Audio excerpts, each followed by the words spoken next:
Hi, I'm Keith R.A. DeCandido, author of various Star Trek, Buffy, Supernatural, Farscape, and other novels, and you're listening to the SyFy Sistas podcast.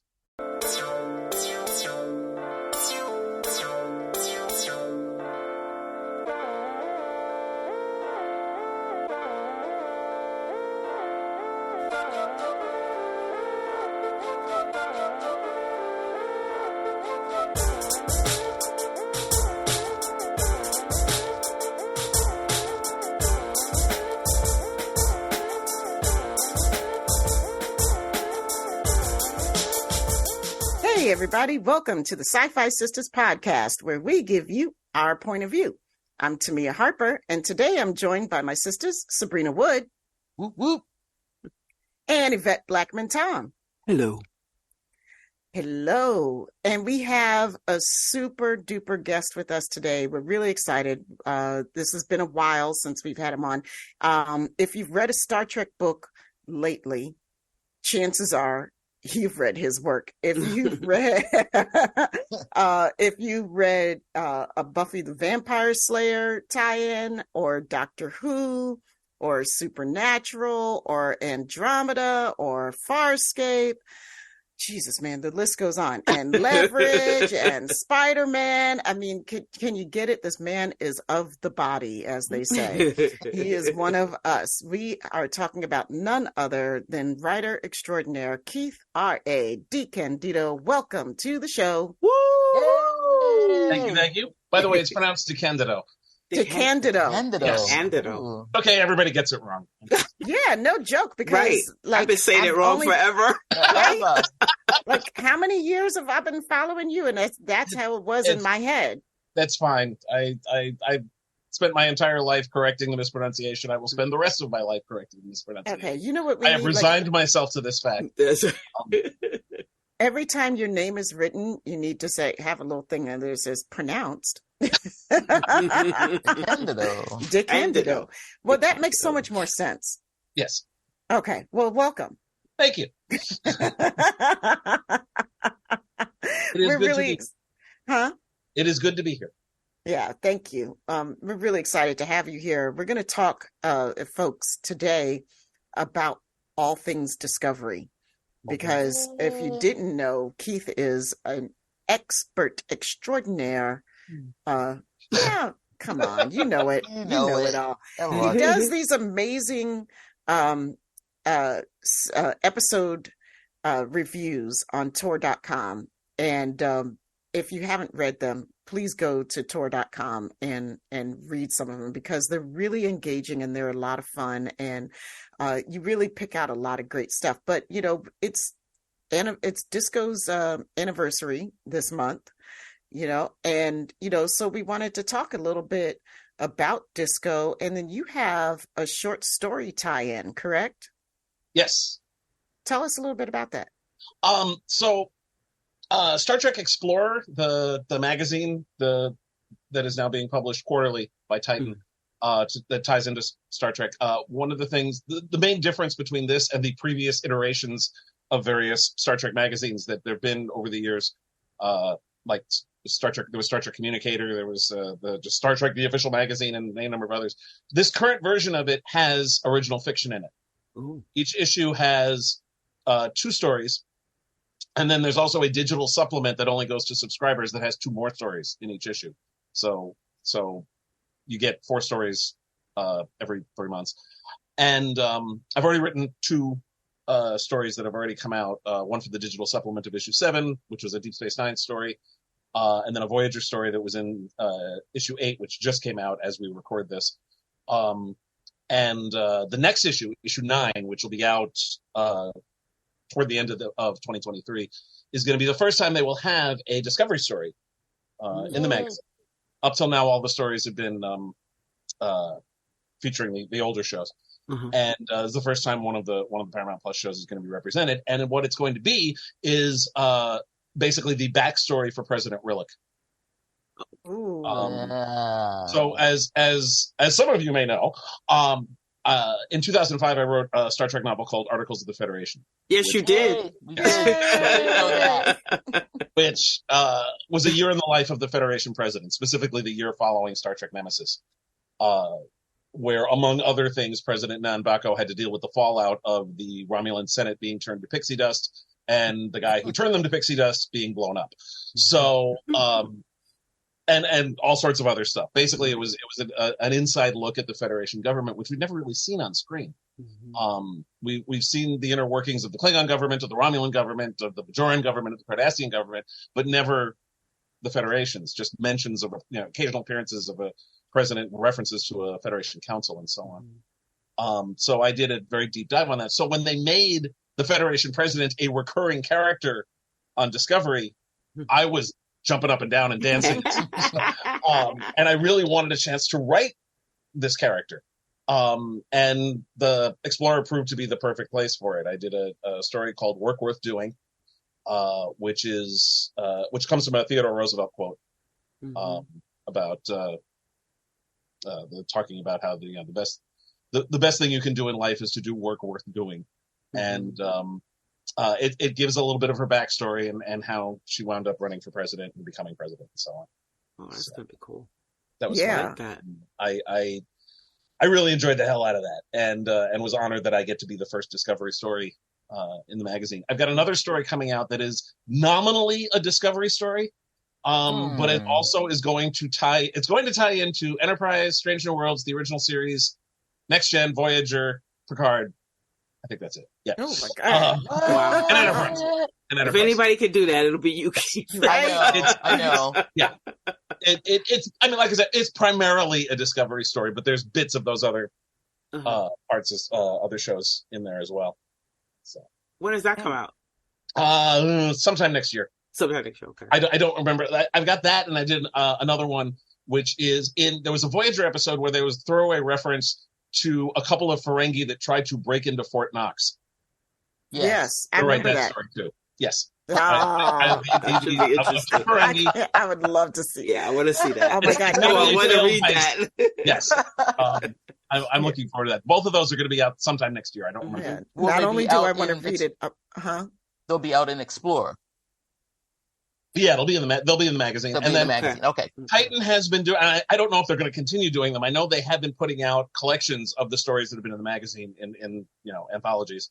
Oh. I know they put out at least 2, so I assume they're going to continue doing that. I don't know for sure. Okay. I hope so. I do too. I'm gonna have to check this out. Yeah, I missed the novels. That was fun. Like I said, right? I mean, President Rillick is one of my favorite characters on Discovery. Yeah, she was. I don't know. She first came in there. I wasn't really feeling her, but okay. I like the way.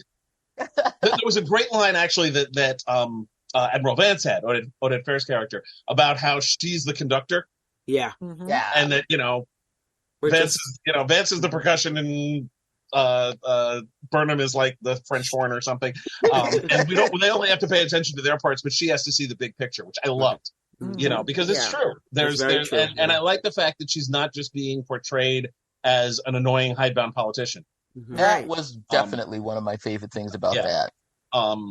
And just in general, I mean, they've been very good about not falling into the rather tired Trek cliche of the corrupt authority figure. Right. Right. I was worried about that, like when Vance first showed up. We all did, I think. Yes. We're all waiting for the Admiral to show up. But and they haven't. I mean, and they didn't do that. I mean, Admiral Jane Brooks' character from the first. Right.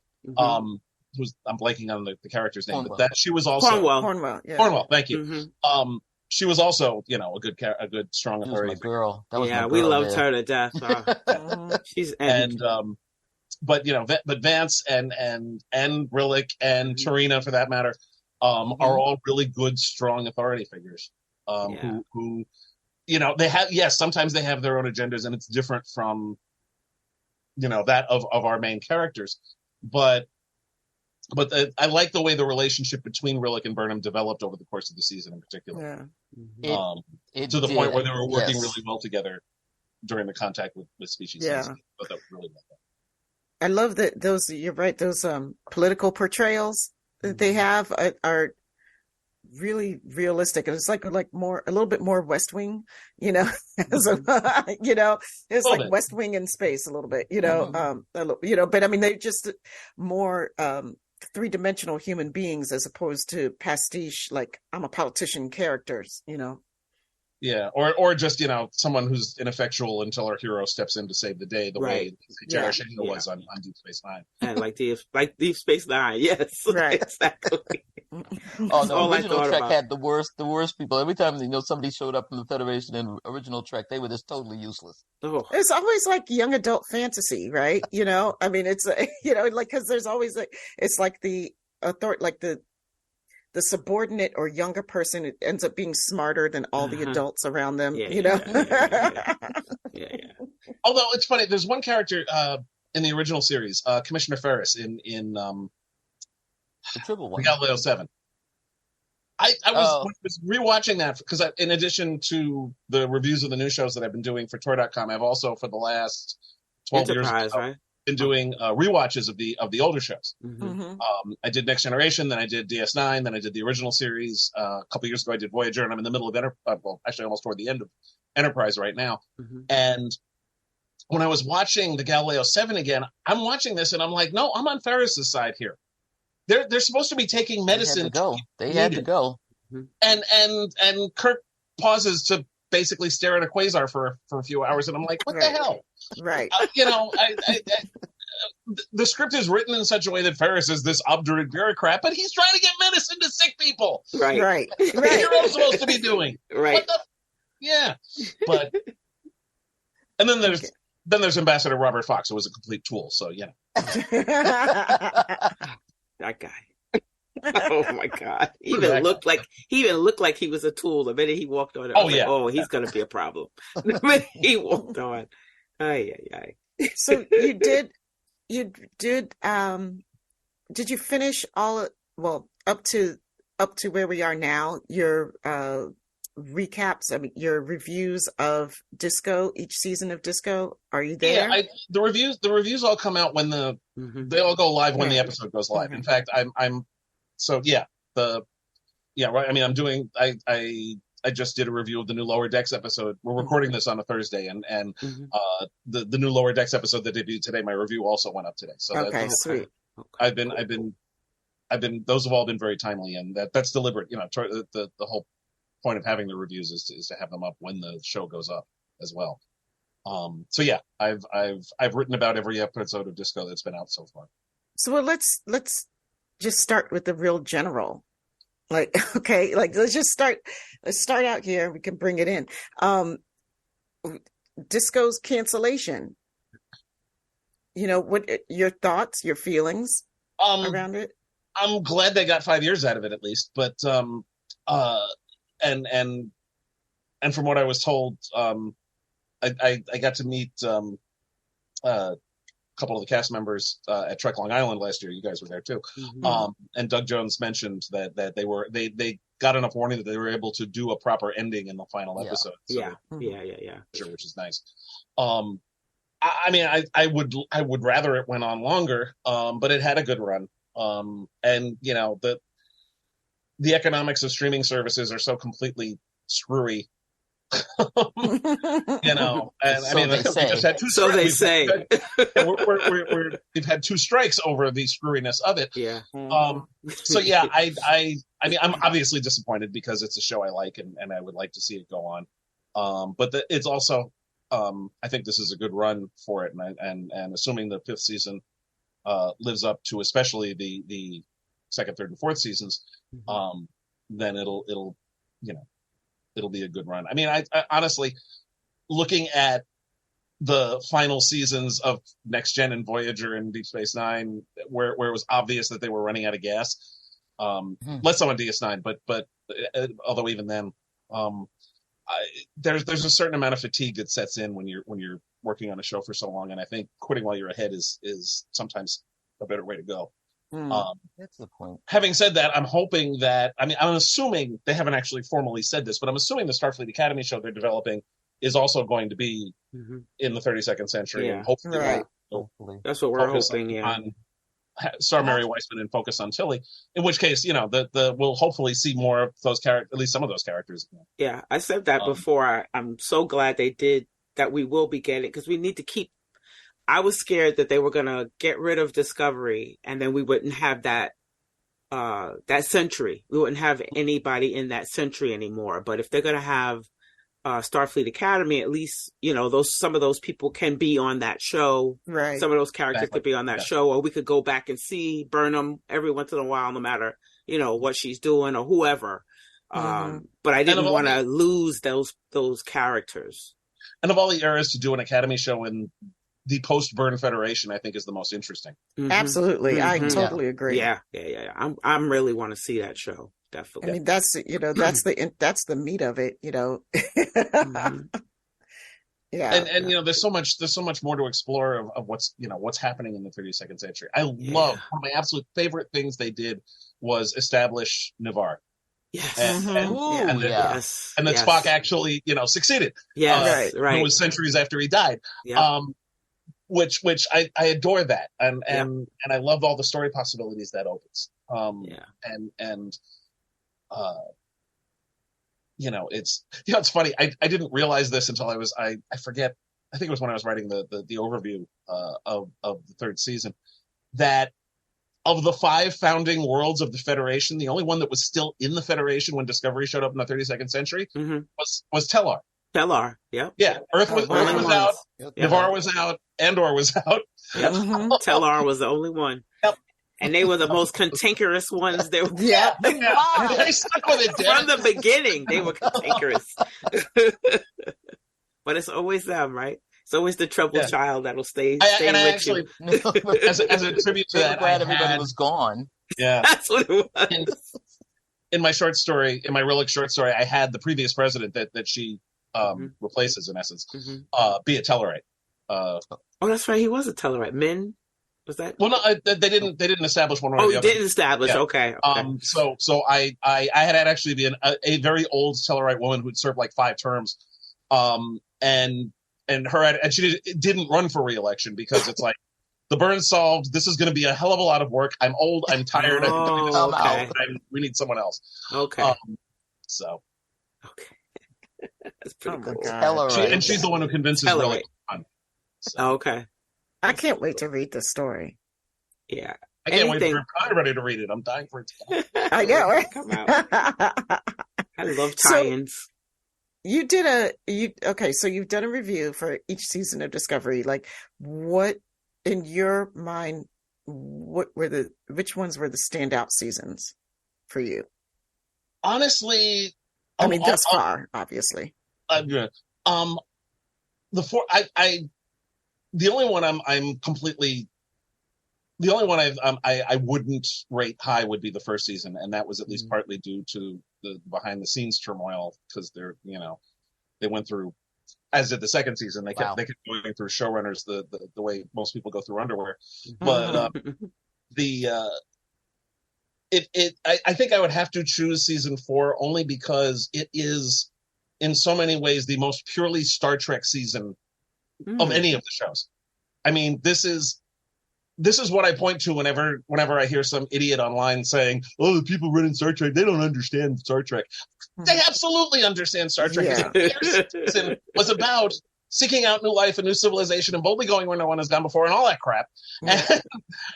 And it was, the thing that makes Star Trek unique and special, and why I think it's endured for almost 60 years now, and why I love it so much, is that it's always been about the compassionate solution rather than the violent one. Yes. Starting with like the Corbomite maneuver when Enterprise still takes pity on the ship that nearly killed them. Yeah. Still rescues the guy.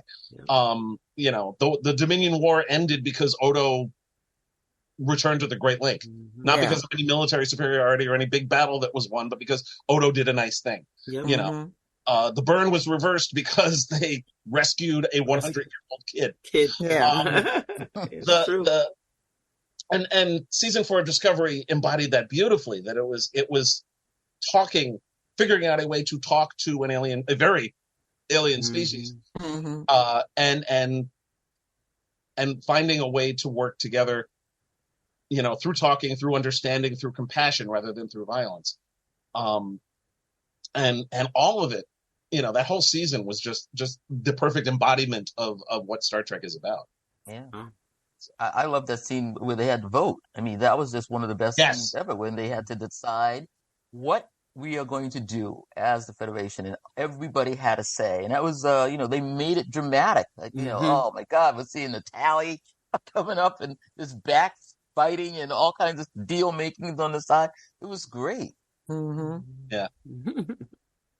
That was wonderful. I loved seeing that. Yeah, I just got a little goose pimples, because I remember watching that for the first time and just like being like, oh man, this is the stuff, right?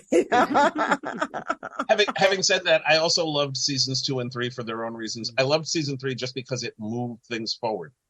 Yeah.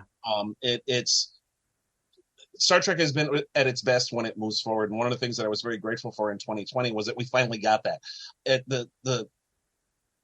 Since Voyager went off the air, the franchise had been constantly looking backward with then with the Bad Robot movies, then with the Discovery in the 23rd century. And I was so relieved that between Picard and season 3 of Discovery and Lower Decks and then Prodigy, they were finally moving forward. Which is what they should have been doing all along. I agree. Having said that, season 2 managed the amazing accomplishment. If you had told me in any time prior to 2019 that they were going to do a Captain Pike series, I would have said, why? Right. We already, in essence, had it. They just renamed him Kirk. The original series is more or less what they wanted to do. They just recast most of the characters. And then the second season of Discovery aired, and my entire world was about there being a Captain Pike series. Same thing. Yeah. That is my favorite season. That is the one. Season. That is my season. I watch it over and over again. And this is why I always argue that there are no bad ideas. There's only bad execution. Right. Because the idea of a Captain Pike series is ridiculous because we've already done that. Right. But the execution is phenomenal. Anson Mount, Ethan Peck, and Rebecca Romijn were stunning in season 2 of Discovery, and they've continued that in Strange New Worlds. Yeah. It's a great cast. It's wonderfully written. They've just done a wonderful job with it. And that's one case where I'm okay with them looking backwards simply because it's well executed, And I like the fact that the approach they're taking is so broad at in general with what you mean Strange New Worlds? Well, with all the shows we've got the option of doing so many different things. We've got the early 25th century, the Picard season 3 left it open for doing more stuff. Yep. On the latest Enterprise. What was that? And P? lower decks.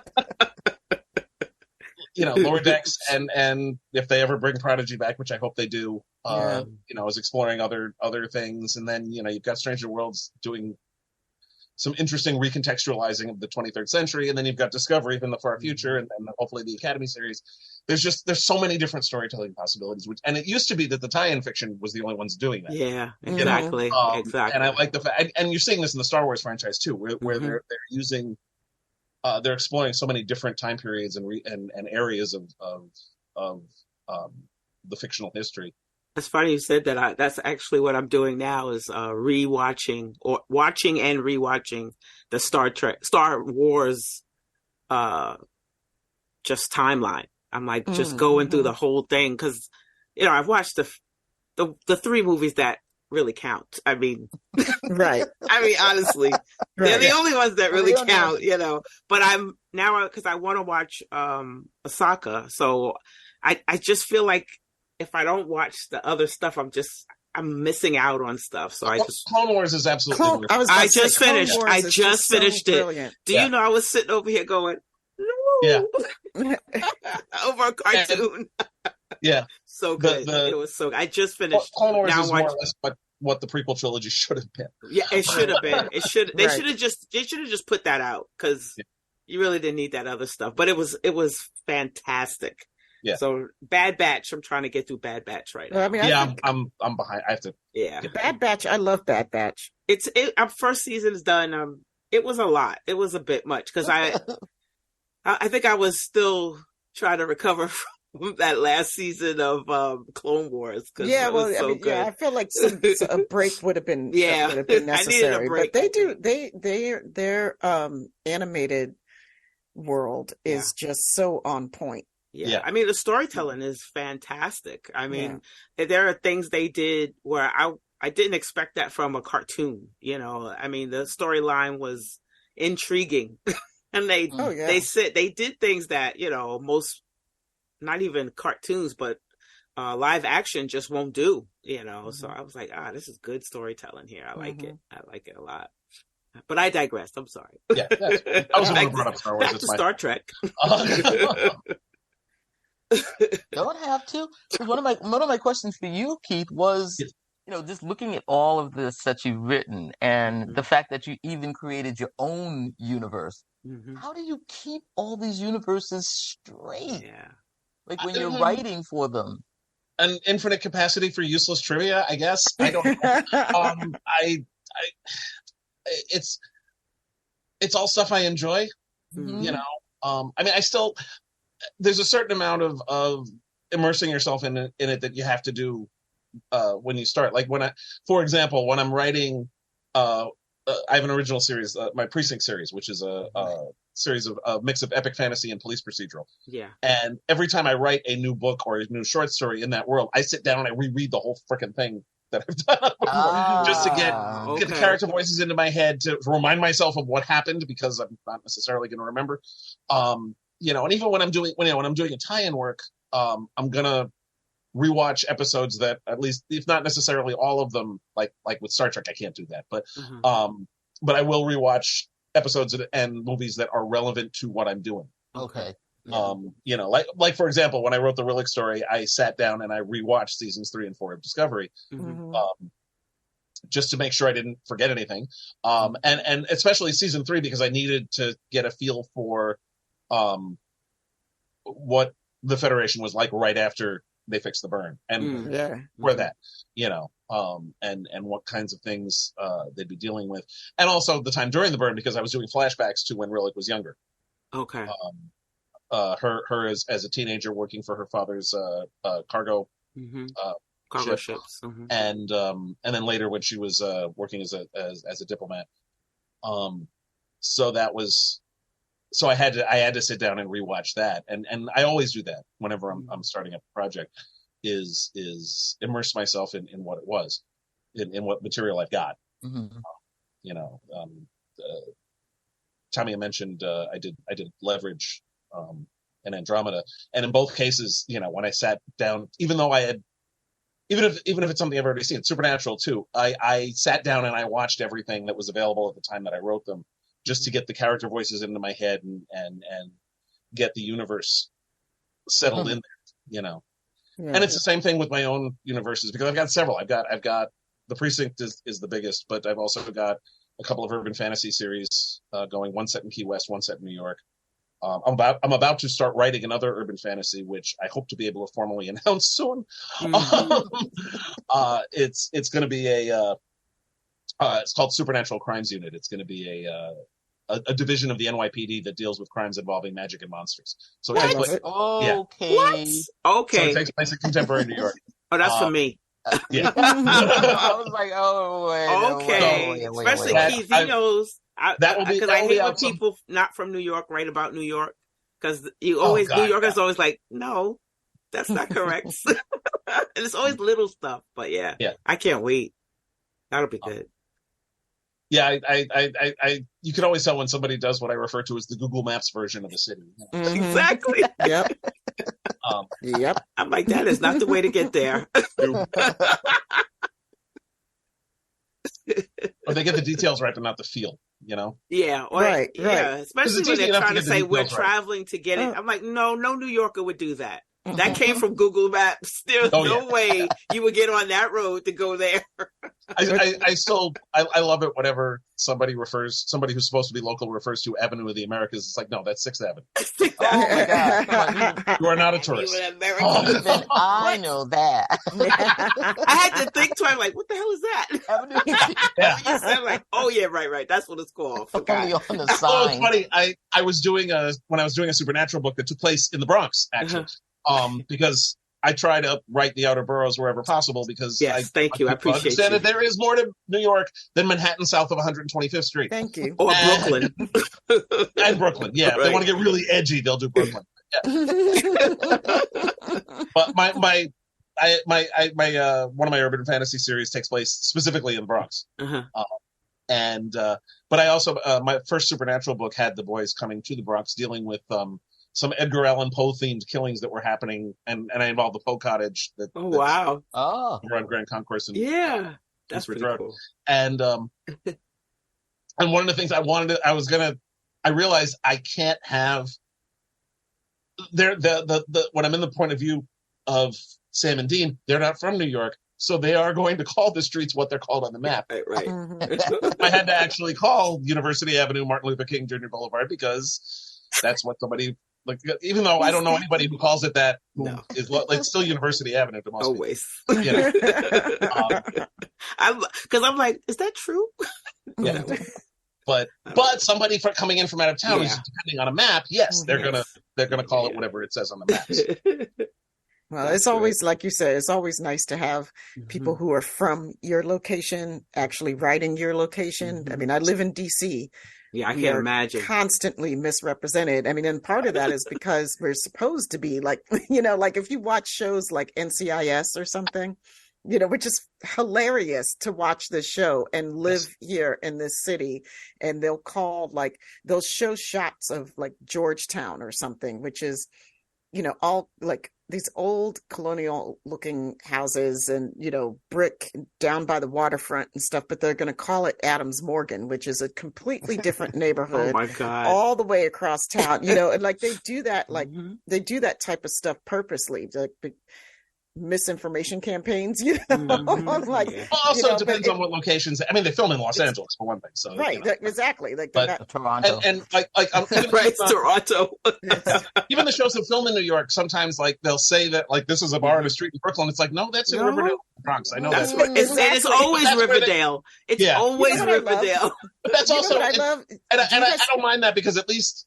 It looks like it could be a street. Yeah. And it's wherever they could get the location. You guys ever like catch yourself watching a show that's supposed to be in your city and you look at, and they'll show like the public transportation or something and you look at that's not our bus. All the time. But what they always they never get the license plate right. Because I always look for the license plate. And I'm like, nope,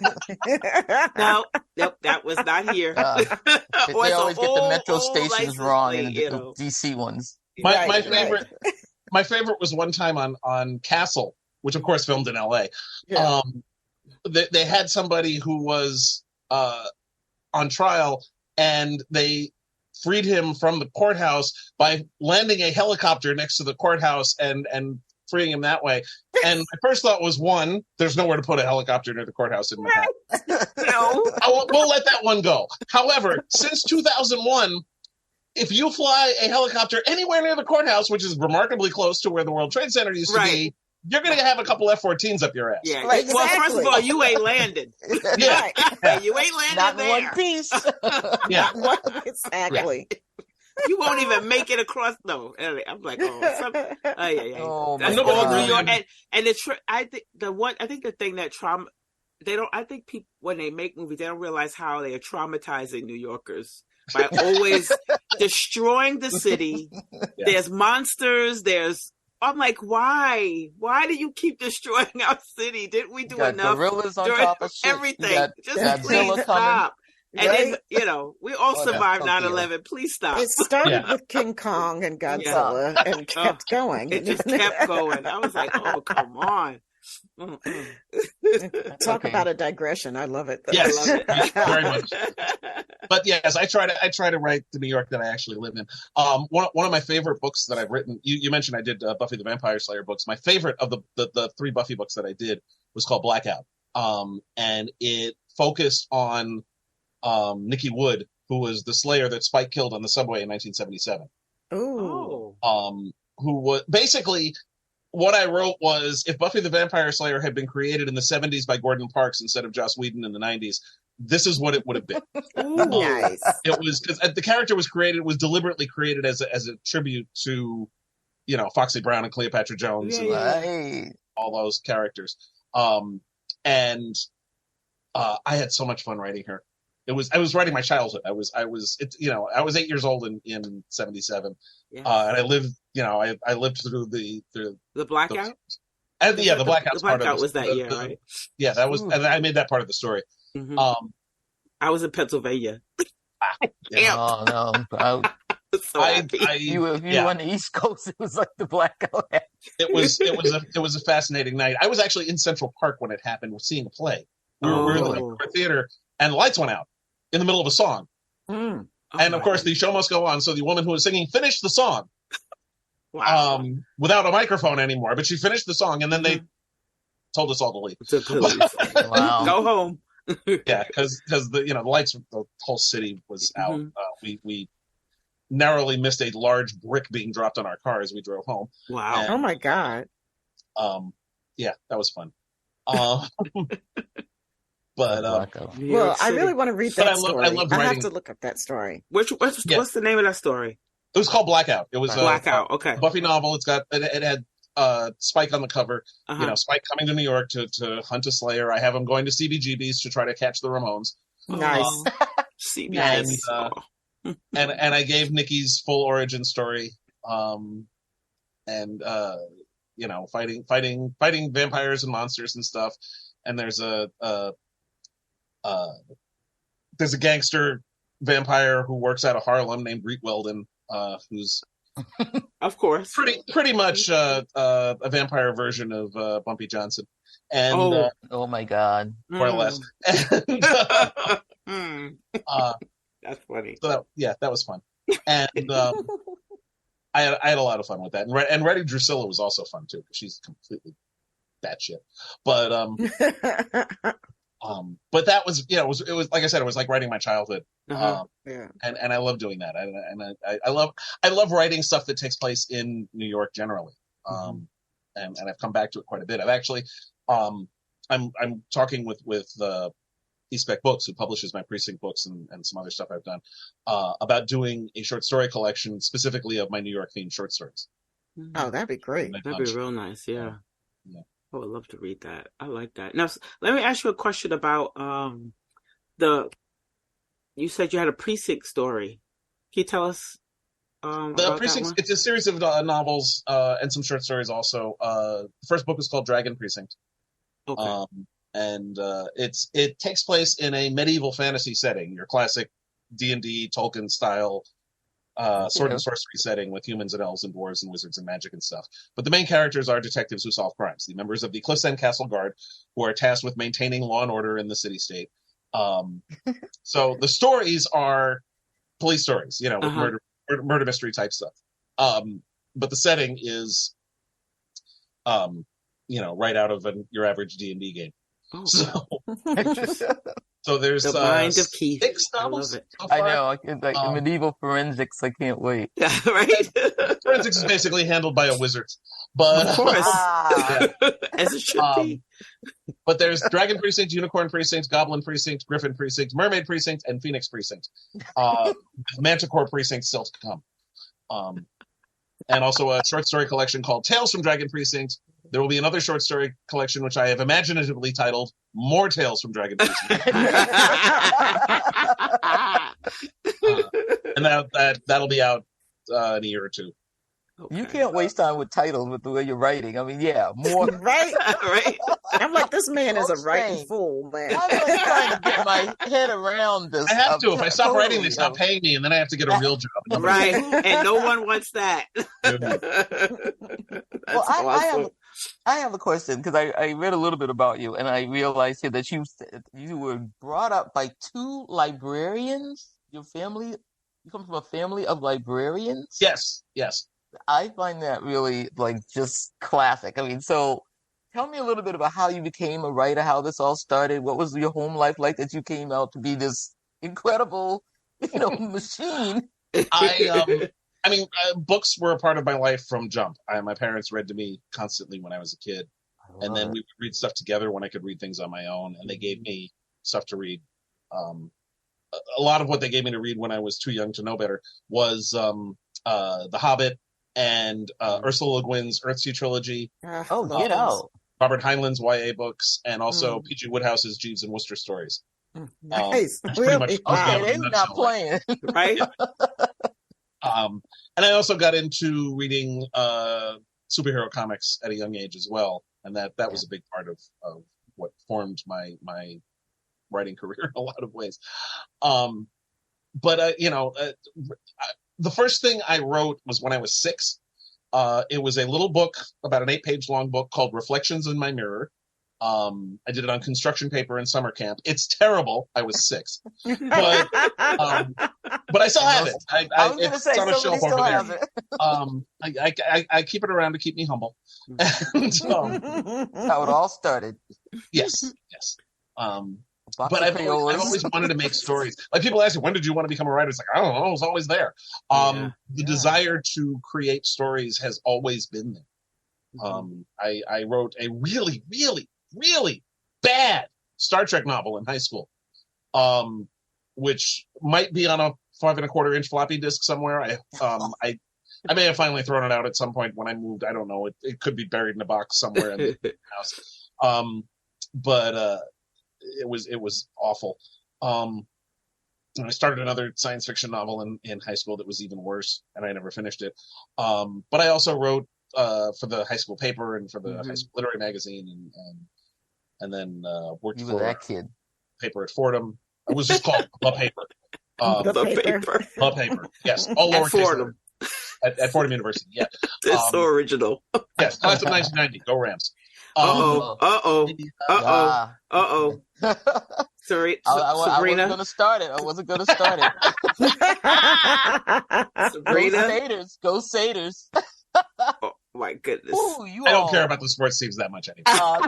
You guys almost took us out. Fordham and Holy Cross. That was the game last year. Okay, our game is coming up in a couple of weeks. Okay. He's like, I have no idea. I worked for the paper. That was the extent, And so you just got the scores and put them in there. You didn't care. But no, that was actually my first experience with editing, and that was when I first graduated college. That was what I did for a living until the writing career took off. Okay. For the first 8 years or so, I worked actually, ironically, at Library Journal magazine, keeping it in the family, as it were, and then I worked for Byron Price, who was a book packager, and I worked for him for 5 years. And then I went freelance. Still did some freelance work for Byron for about a year or so, and then struck out on my own. I still do some editing. I edit anthologies, and I do some freelance editing here and there, both in the genre, and I also do some editing actually for the Society of American Baseball Research. Yes, my favorite thing you edited. I am so proud of that. So for people who are actually listening to us and not, I always do that. Yvette is holding up a copy of Star Trek Tales of the Dominion War. Yes, that was a short story anthology I edited that came out in 2004. It is still in print. We still get royalty checks every 6 months. They're not very large because we have to split them among 12 authors, but still, it's and I hit some kind of zeitgeist with that anthology because there were a lot of Star Trek anthologies that came out in the 2000s. Actually, starting in like 99, there was Enterprise Logs, there was The Lies of Dax, there was a series of anniversary anthologies, DS9 Prophecy and Change, Voyager's Distant Shores, Constellations for the original series, and then The Sky's the Limit for Next Generation. And there was also, I did the Dominion War anthology, there was Tales from the Captain's Table, there was a New Frontier anthology. All these came out like between 1999 and 2009, and Seven Deadly Sins was another one. Mirror Universe anthology. Of all of them, the Dominion War is by far the most successful, and the only one that's still readily available. Yeah, but this is not just a book. So this is I wrote all in this book, but it's not just a book. Like when I read it, so you have to actually pair it with other books. If you want to know exactly how the timeline works, you got to watch episodes. You got to get I did. So you have because it tells you all these stories are during the Dominion War. So it tells you where it's starting, where it falls. So you have like this guide. Like I read it the way I read it the way it told me to read it. Well, this falls with the history is that this story is in the pale moonlight. I'm losing my voice. Right. And so I watched it in the pale moonlight. Then you read this. I think you have to, and then there's another book you read with it, the Battle of Beta Z, because I think that's the one you did, right? No, I didn't write that one. I know, but you wrote the short story that goes with it, right? Yeah, that was the I wrote the story of the fall of Beta Z. What is that? Yeah. One of the things we tried to do was like dramatize some stuff that was mentioned on the show. Like at the beginning of In the Pale Moonlight, they mentioned that Beta Z fell to the Dominion. Yeah. I dramatized that from Loxana Troy's perspective. It's so good. And that was kind of like I said, that was published in 2004. Writing that story was my 9/11 catharsis story. Wow. I think every writer who lives in New York is one of those. Every writer who lives in New York who was working in the early part of the millennium has one of those. Yeah. That was mine. It was a story about getting a kick in your complacency, and there is no character in Star Trek more complacent than Loxana Troy. So, and it really was. I thought it was. It's one of the stories I'm proudest of, honestly. Really? Okay. But we also did. Dave Gallanter dramatized the Breen attack on Earth that destroyed. Okay. Yeah. It's good. I mean, there's so many things in here, guys. If you're a DS9 fan, especially Dominion War, this is something to get. Although there's not that much of DS9 in it. There's everybody. I think everybody that wasn't mentioned in DS9. Yeah. The whole point of the anthology was to broaden the focus to show what the rest of the Star Trek universe was doing. But it was going through. There's a Klingon story, there's a Romulan story, there's a Spock on Romulus story, there's a McCoy and Scotty story, there's a couple of Enterprise D stories, and there's a couple of stories involving DS9 as well. There's a Corps of Engineers story. Peter David did a New Frontier story. Michael Jen Friedman did one that sort of ties into his Stargazer series. Yeah, the Stargazer one was in here. Yeah. So that I liken what DS9 did with the Dominion War to what MASH did for the Korean War. It showed the war through one group of people in one particular location, but there was a lot more stuff going on. Right. So the anthology, the idea of the anthology was to broaden it a little more, and we got to do some fun stuff. David Mack did a story that sort of served as a prequel to Nemesis, because they mentioned that Shinzon led a regiment during the Dominion War. So we showed that, and it also showed how he got his hands on some of the stuff that he used in Nemesis. And there was Bob Greenberger did a story focusing on Captain Clegg, who was a character that actually I'd been writing, but I wanted to do the Loxana story, so I asked Bob to write the Clegg story of how he lost his arm, which was a story that we had told had been mentioned in several novels. Impossible plausibility. What was that one? The Klingon one you did? Impossible. Diplomatic Implausibility. Oh yeah, that one. that was a working title that nobody ever changed. That one, yes, that one. So was Articles of the Federation, by the way. That was never the final title. That was just a working title, and nobody came up with anything better. Right. Perfect. Having said that, that's also true of Star Trek Picard. That was always supposed to be a working title. I can imagine. And again, nobody could come up with anything better. So all you had to say. Right. So, Keith, I want to ask you about the International Association of Media Tie-in Writers. Okay.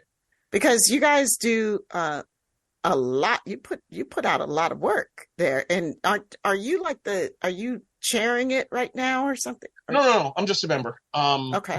The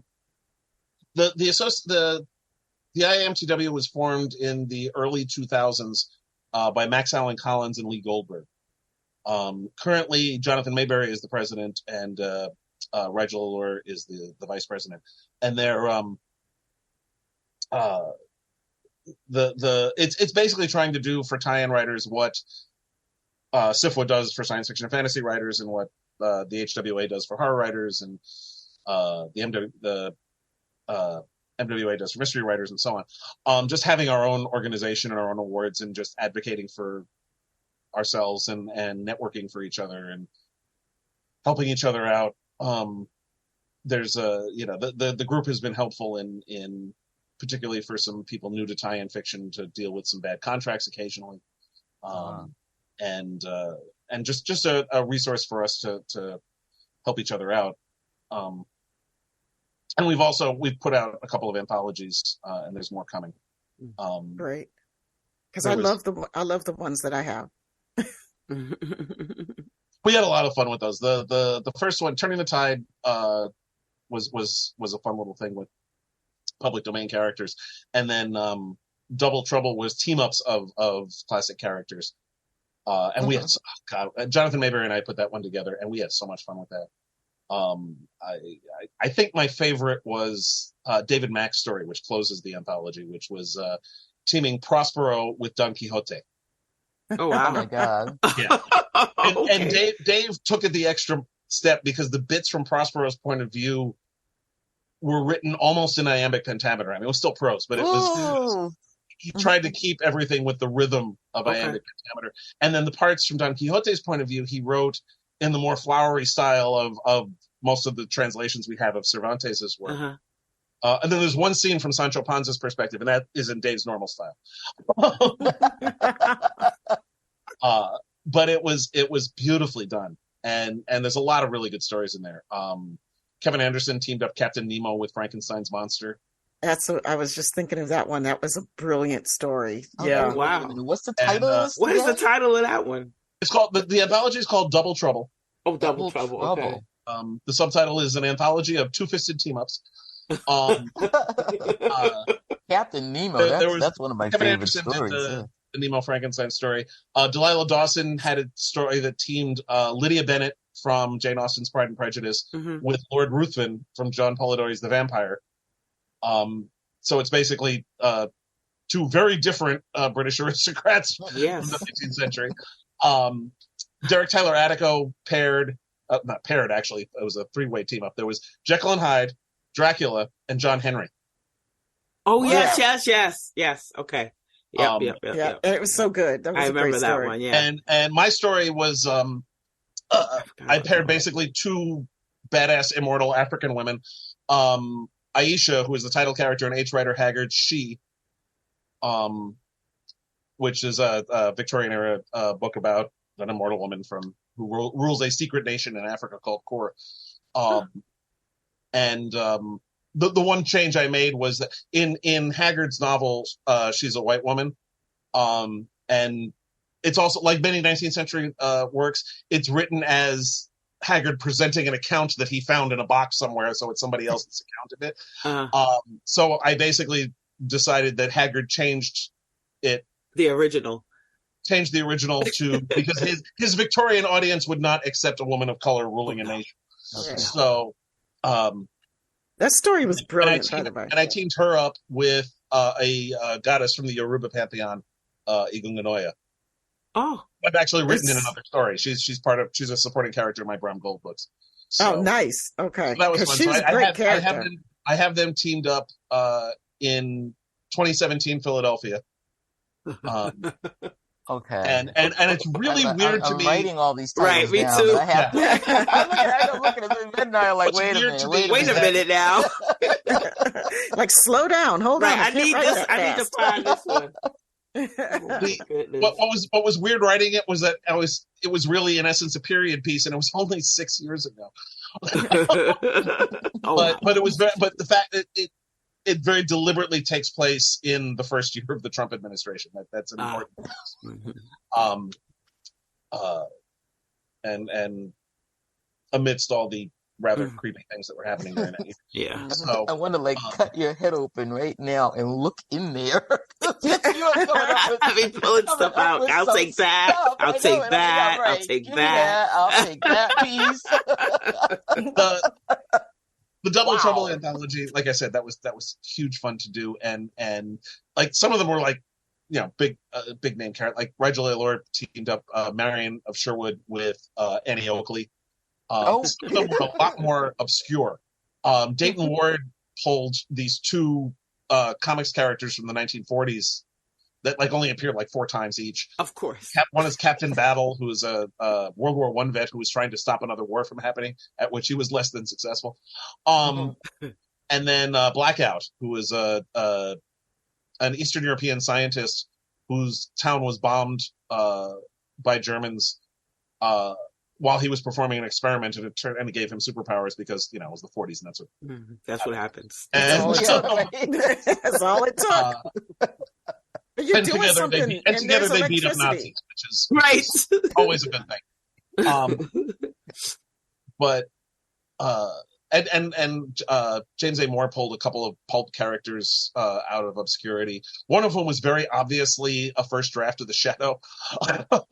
Wow, pretty much the same character, but he predated the Shadow by about a decade. So yeah, it was a great, wonderful anthology, just taking all these different public domain characters and throwing them together. That's awesome. Yeah, I'm going to be getting that. That's on both of our lists. I'm going to pick that up.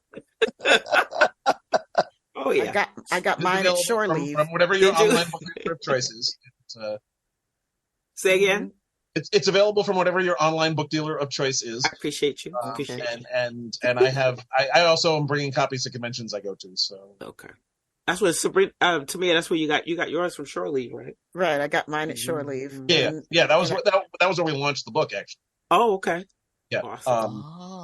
Awesome. We wanted to make sure we targeted July as the pub date precisely because several of the contributors we knew were going to be guests there. Me, Derek, Dave Mack, Rigel Allure, Ben Rome was there also, and a few other people. Dayton. We were all going to be guests at the show, so we wanted to make sure that we thought that would be a good place to launch it. So here's a thing that I didn't realize until I got home, and it was useless to me. Well, until the next time. That is so cool that they do in their books is they have pages dedicated to autographs, and they have a space for each contributing author to autograph. So you can collect all the autographs from those authors in that book. And had I known that before I got home from Shore Leave, then I would have had a lot more autographs in that book. So I have to give credit where it's due. I stole that idea from Danielle Ackley McPhail and Mike McPhail and Greg Schauer of Eastbeck Books. Okay. They started doing that in their anthologies, and I loved it. I thought that was a brilliant idea. Yeah. And we stole it for Double that down. I've got my wife Ren Sims and I have edited an anthology that we're hoping to have out this fall finally, called The Four Somethings of the Apocalypse, which are alternate takes on the Four Horsemen. Nice. The Four Librarians of the Apocalypse, the Four PTA Moms of the Apocalypse, the Four Cats of the Apocalypse, the Four Customer Service Representatives of the Apocalypse, the Four Television Executives of the Apocalypse. And we did the same thing for that too. There's a page at the front where for each of the contributors to autograph it. That's pretty cool. We had a lot of fun with that anthology. Also, I'm glad it's finally coming out. We're launching a very small press called Whisperwood.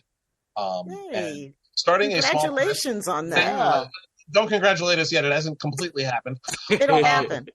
And it's been an absolute nightmare doing it. We kickstarted this book 2 years ago. Oh, wow. And we're finally, hopefully, getting it out this month. There's just been so many different roadblocks and obstacles and stuff. But once we get this book out, subsequent projects will be easier to do. Having said that, we're only going to do like one project every 2 years or so. Yeah. We're not. This isn't a major ongoing concern for us. We're both far too busy with other things. But it was a case of, between the two of us, we have all the skills necessary to run a small press. I've got the editorial skills and the connections and such. Ren has the production skills and also the editorial skills, but she does book production. And she's also good at managing finances, which is good because I suck at it. So she's handling all the money. That's her job. And she, like I said, she does book production. She did a great job on the book design. And we should have it out soon. Hopefully, I'm hoping by the time this actually goes live that the book will be out. We'll be looking for it. Yeah, sure. Definitely.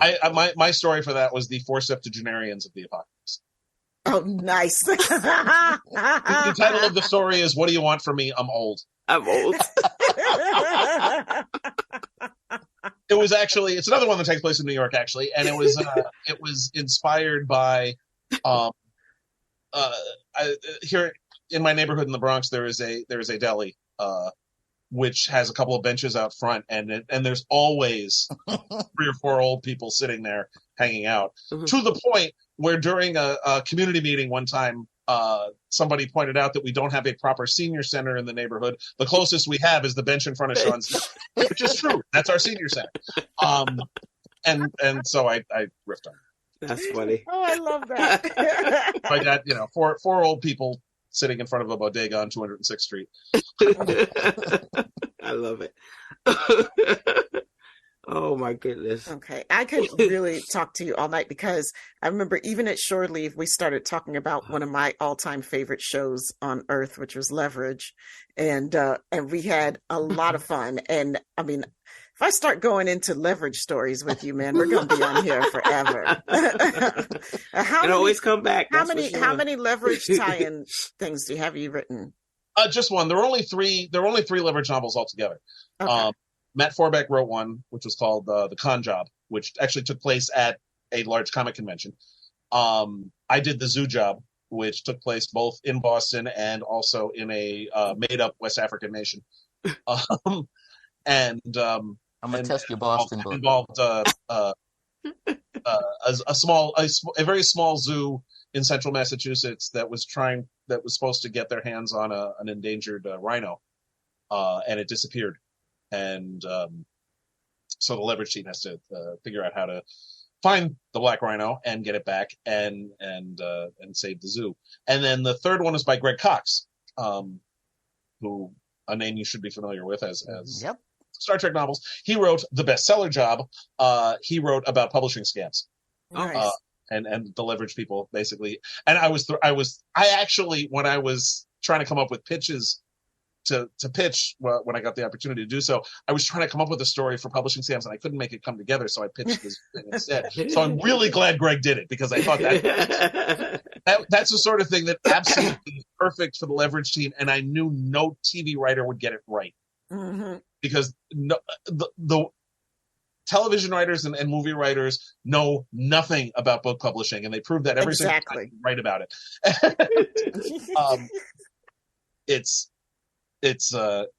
So I'm glad that was done as a tie-in book, and it's kind of appropriate. Mm-hmm. I think that there's like a similarity in almost kind of, okay, I don't know how to say this quite right. Like almost like there's a reason why I love both Leverage and Star Trek. And I think that it's because at the root of it, it's about ultimately doing the right thing. Yes. Yeah. In both of those shows, that's what Leverage is so endearing. That, it can be like formulaic to an extent, like, what's going to happen. They're going to be successful at whatever job they're doing. And, you can time the beats, when they're coming, and here's going to be the double cross, and now you're going to get the triple cross revealed. And, and then that was the recap of like how we actually pulled the con off, and I never, ever get tired of it. Ever. But you're right. They're both about ultimately helping people, know, and I mean, there's a reason why a plurality of Star Trek episodes starts with them responding to a distress call. Right. Yep. the main characters in Star Trek are generally heroes. They're always, even Voyager, which was focused more on getting home than it was on doing exploration. Still were always. It though?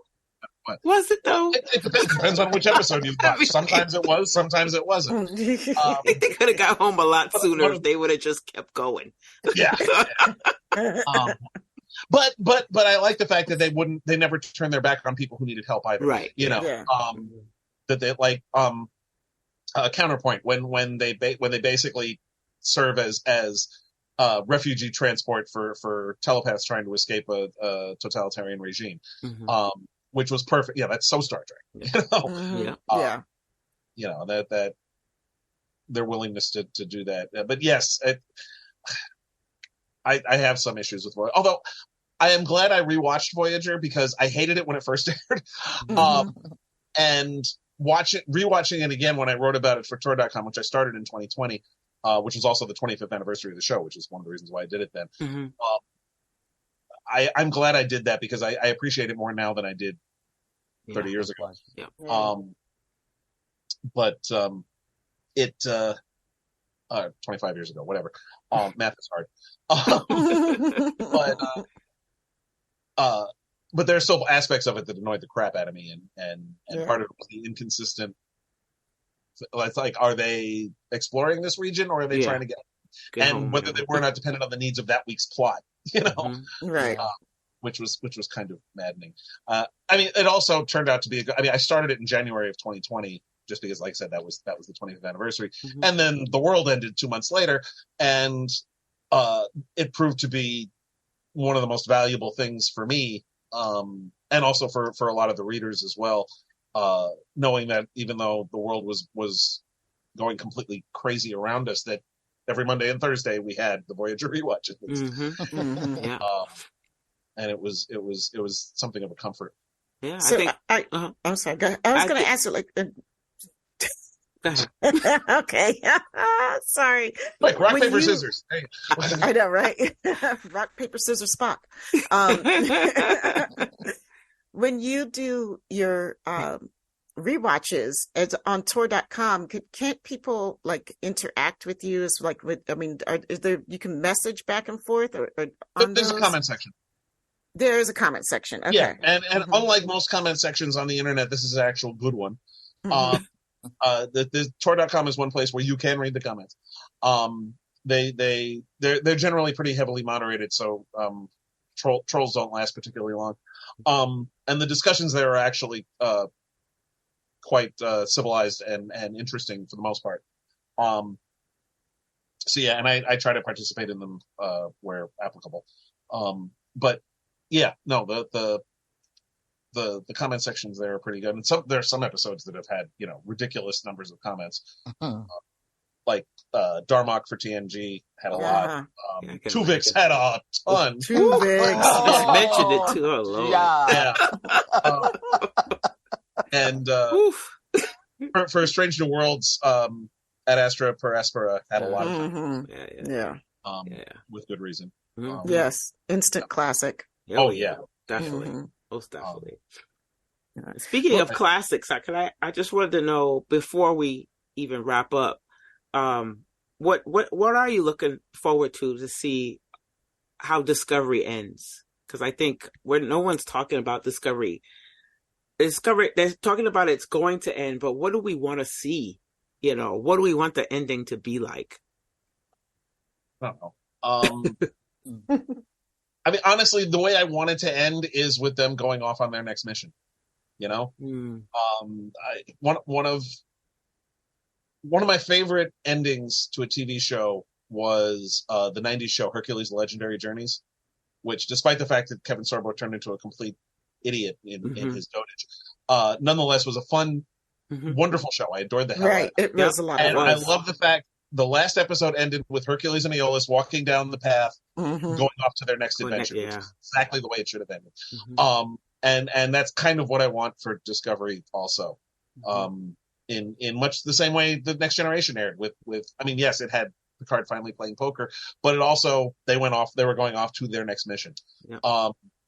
And that's that's what I'd like to see, is them just continuing to do what they do.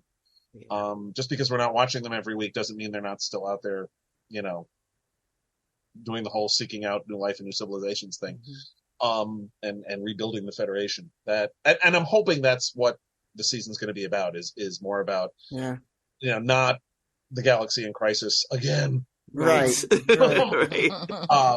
But something a little more manageable.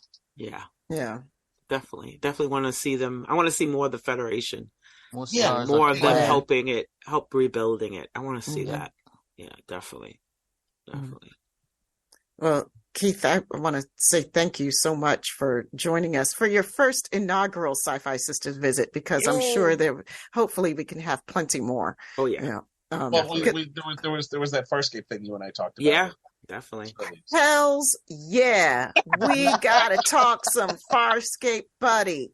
When is that rewatch coming? Tor.com actually did a Farscape rewatch a bunch of years ago. It wasn't by me, but a bunch of years ago, man. Yeah. It's on the web. We need to talk Farscape. Definitely next season, and we'll do that Farscape show. Definitely. I want to get into that. You guys were telling me about it. I was like, oh, I want to. Oh yeah, you got people slept on Farscape, and I mean, that show was brilliant in so many ways. It was absolutely brilliant. And okay, don't get me started. It's time for us to sign off, man. That's a whole, like you said, that's a whole nother show. I got to do the rewatch myself, But I still got to finish my watch of Enterprise. So. God! Oh God!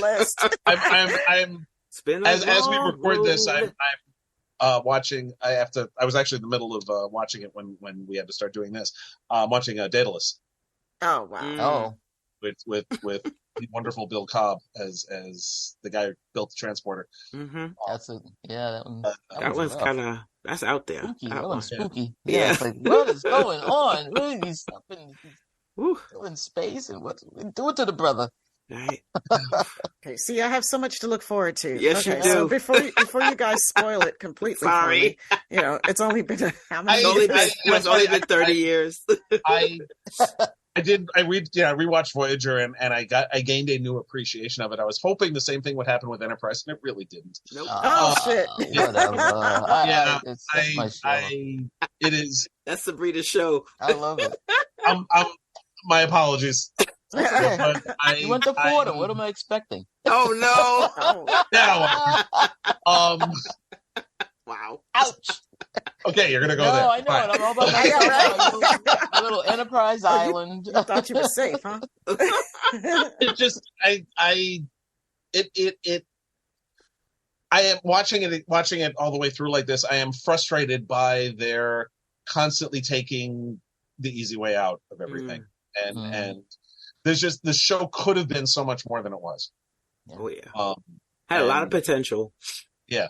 Because there were some really good episodes. Having said that, it's got a beagle, which forgives a lot. Right? Finally, a dog. I love Porthos. Porthos is awesome. So cool. Porthos. That's the only thing he likes about the show. The only dog is cool. But the dog is awesome. I mean, the dog is awesome. And T'Pol. Yes. Yeah. Yes. Actually, that's it's funny. Every single show doing the rewatch, there's something that doing the rewatch made me appreciate more or less.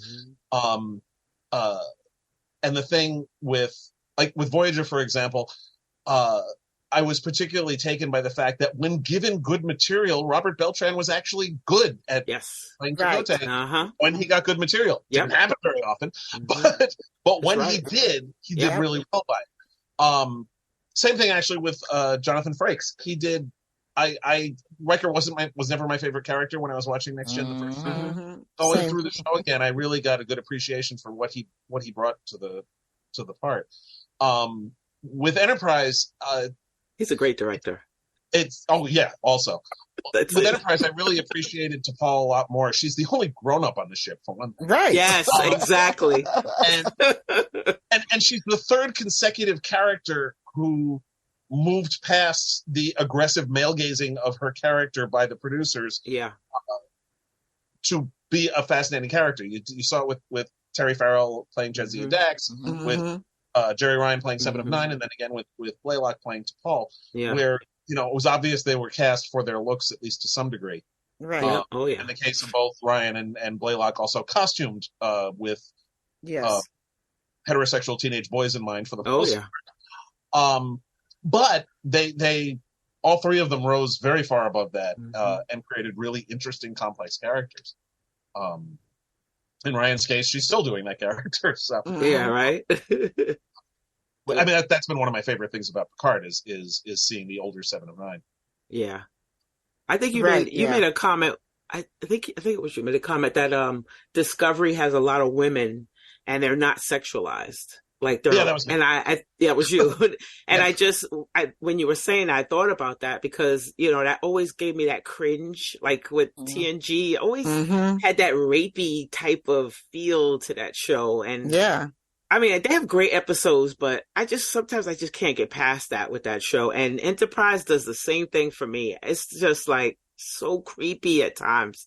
And I'm like, all the half naked like scenes in the decon. They're in for shower, no reason. Literally no reason. They're having conversations that can be had fully clothed anywhere on the ship. You did not need to have that conversation right at this moment in decon. They could have gone through decon, then come out on the ship and still had the same damn conversation, and it wouldn't have changed a thing. Yep. But nope, we had to sit there, watch them like grease up each other. And I'm like, that's not soap, first of all. To be fair, they were equal opportunity about it. You saw Scott Bakula and Connor Trinneer take off their shirt fairly often many also. times.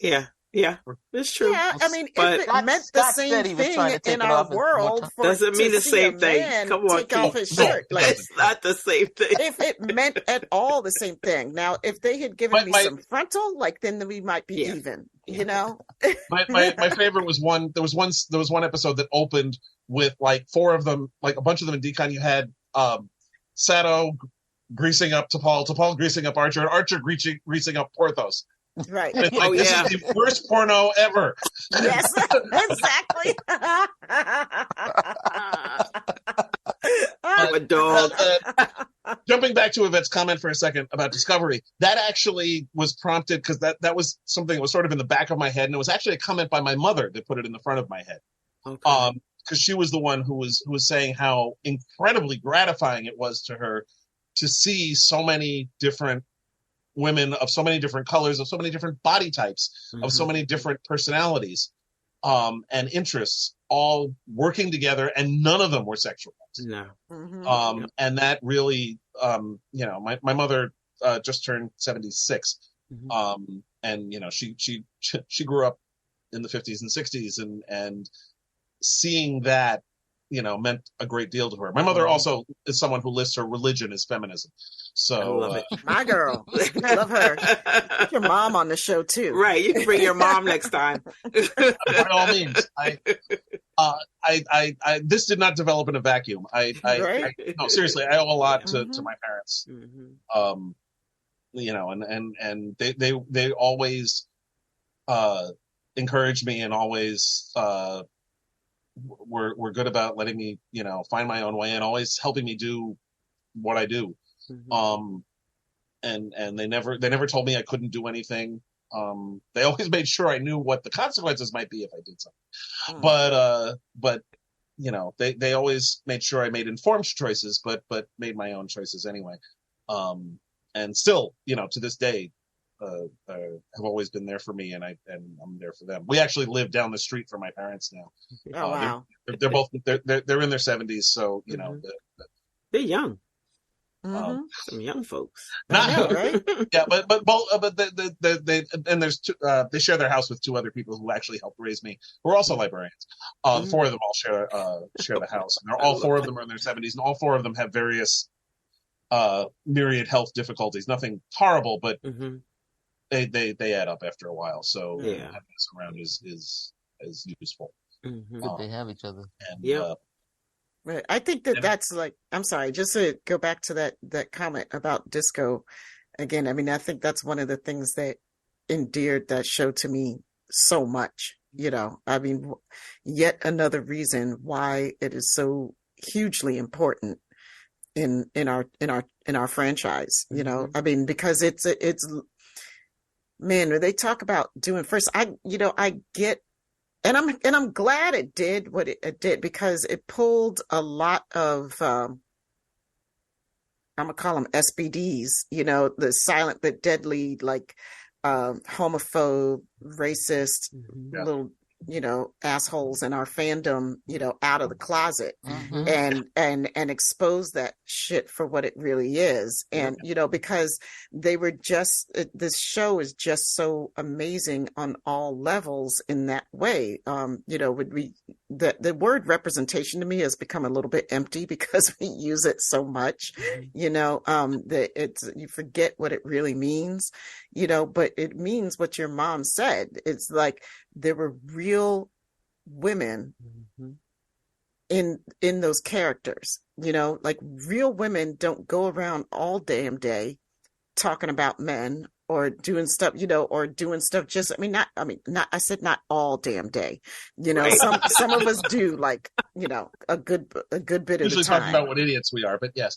That's usually what it is. I'm saying, like, it's real women with real jobs and real lives doing real shit, who are not vapid and who are not like total sex bots, and it's a huge deal.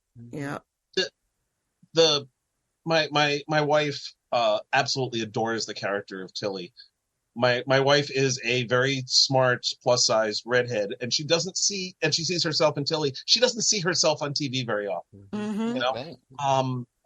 And when in the episode where Saru made her the acting first officer, she was bouncing. I've never seen her bounce like that before, because she adores that character, because that's she sees a lot of herself in Tilly, and she rarely gets to see that. And that's, Star Trek at its best has always done that. In 1966, having a black woman, an Asian guy, and a Russian guy working together with the good old American white folks was incredibly radical. Yeah, that was huge then. Yeah. It's de rigueur now, which is great. That just doing that and not having it be commented on. Yeah. The fact that Sulu was Asian was nowhere near as important as the fact that he liked botany and collected guns. Right. The fact that Uhura was black was not nearly as important as the fact that she loved music. That's what you had Chekhov with the whole Russian invention thing, but that still, but nobody took that seriously.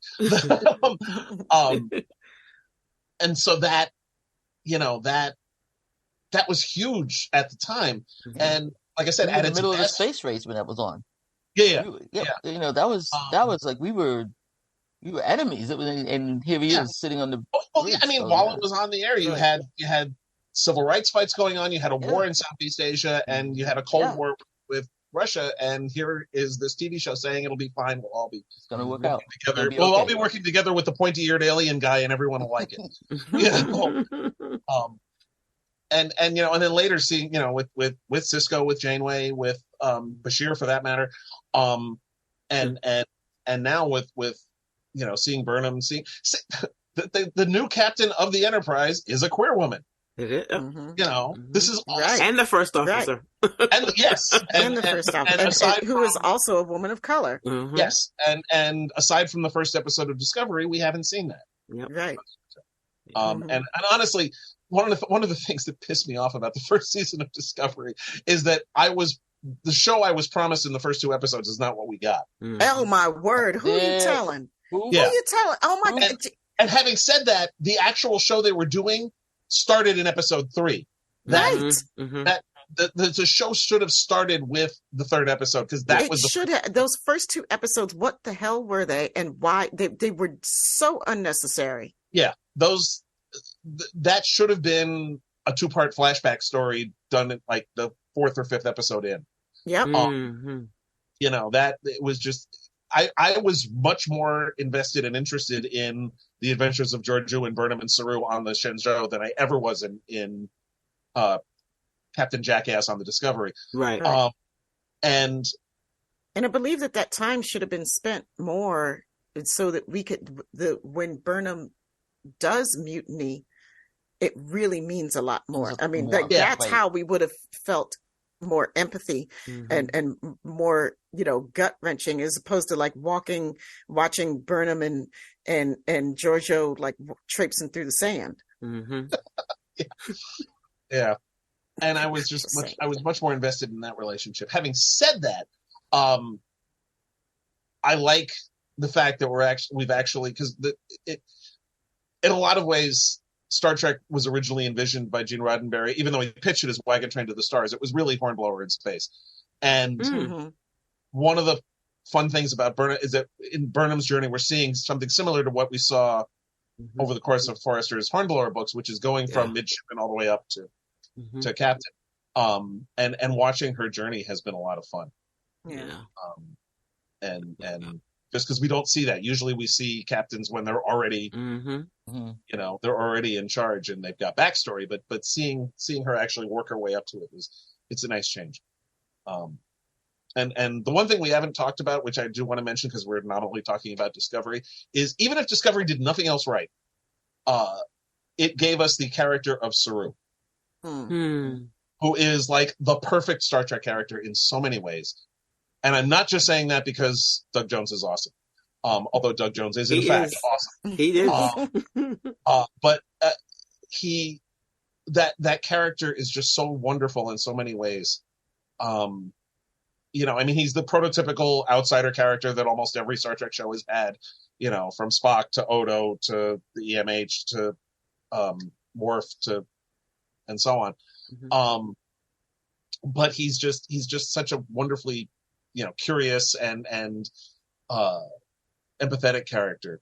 And I also loved watching him be in charge of the ship and the change it had. Like at the beginning of the first season with Lorca in charge of the ship, Discovery was not a very pleasant place. Right. And then when Saru took over after we found out that it was really Lorca's evil twin Skippy, it became a kinder ship. It became, instead of like in when Lorca was in charge, everybody stayed away from Burnham in the mess hall. When Saru was in charge, people actually walked over to Tyler, even though they knew what he was, and sat with him and welcomed him anyway. Right. And just that change, was nice to see. And I loved watching Saru when he was in charge. One of my favorite moments in the third season was shortly after they come forward to the future, and Saru basically very gently and politely but firmly slapped Giorgio down and made sure she stayed in line and did what he said because he was in charge. And it was beautifully done. And I wanted to sing the praises of that character. Like I said, I that's one of the best things that Discovery has done, is given us that character. And the others, I love them all. Yeah. We love Saru. We love Saru. Well, guys, I mean, this has been a great discussion, and I really, really do appreciate you, Keith. Thanks for, even though I butchered your name, but now I know. But now I know. So we're looking forward to you coming back next time, and thank you so much. And Yvette, do you want to tell folks where they can yes, write to us their thoughts on anything, any of the myriad topics that we covered tonight? You can find us at SyFySistas.com. That's SyFySistas.com. Join us on the mothership. That's MUTHASHIP. And the SyFy Sistas Book Club, both on Facebook. On Instagram, TikTok, Threads, SyFy.Sistas. And we are also on that platform formerly known as Twitter at SyFy Sistas. Become a patron of SyFy Sistas today at patreon.com/SyFy Sistas. The Trek Geeks Network's presenting sponsor is Fansets. Go to fansets.com for pins and memorabilia from all your favorite franchises. Visit fansets.com and use Trek Geeks, all caps, for your exclusive 10% discount. After listening to this podcast, please rate us and write a review. We may just read it on an upcoming episode. And of course, we got to give a shout out to the baddest engineer in any and all universes, known or otherwise. That is Dose the Anonymous One. Dose, dose, dose, dose, dose, dose, dose, dose. If you are in need of production skills or music skills, because he's responsible for all the music you hear on this show as well, hit him up on Instagram at dose_the_anonymous_1, the number 1. Okay, y'all, we love you. Thanks for listening, and peace, love, and hair grease. Hey, everybody. It's Sister Tamia here with this month's Shorty Shoutouts. We'd like to thank the following patrons for your contributions.